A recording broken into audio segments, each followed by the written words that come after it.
नमस्कार, divine living channel में आप सभी का स्वागत है। ऐसा माना जाता है कि सन 1398 ईस्वी में कबीर जी का जन्म काशी के लहरतारा नामक क्षेत्र में हुआ था। कबीरदास जी हमारे भारतीय इतिहास के एक महान कवि थे, जिन्होंने भक्ति काल में जन्म लिया और ऐसी अद्भुत रचनाएं की कि वे अमर हो गए। उन्होंने हिंदू माता के गर्भ से जन्म लिया और एक मुस्लिम अभिभावकों द्वारा उनका पालन पोषण किया गया। दोनों धर्मों से जुड़े होने के बावजूद उन्होंने किसी धर्म को वरीयता नहीं दी और निर्गुण ब्रह्म के उपासक बन गए। उन्होंने अपना पूरा जीवन मानव मूल्यों की रक्षा और मानव सेवा में व्यतीत कर दिया। आज हम कबीर के जीवन से संबंधित एक घटना के बारे में जानेंगे कि कैसे उन्होंने अपने मन पर विजय प्राप्त की। एक बार जब कबीरदास बाजार के बीच से गुजर रहे थे, तब उन्हें जलेबी की दुकान दिखाई दी तो उनका जलेबी खाने का मन हो गया।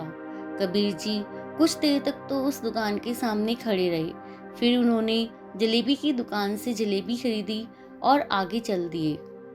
कबीर एक वृक्ष के नीचे जाकर बैठ गए।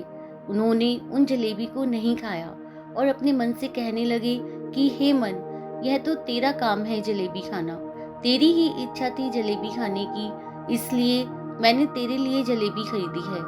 कबीर का मन बार बार जलेबी खाने को करता, लेकिन कबीर जी अपने मन से बार बार यही कहते कि यदि तुम जलेबी खाना ही चाहते हो तो मेरे शरीर से बाहर निकलकर खा सको तो खा लो। ऐसा बार बार करने से कबीर जी की जलेबी खाने की इच्छा समाप्त हो गई और उन्होंने उन जलेबियों को नहीं खाया।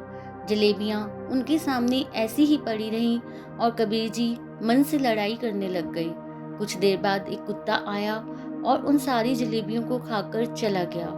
कबीर जी को मन को समझाने की धुन में पता ही नहीं चला। इस प्रकार बार बार मन को मारने के कारण कबीर जी ने अपने मन पर काबू पा लिया और मन से जीत गए। आज के लिए इतना ही। आप सभी का बहुत बहुत धन्यवाद।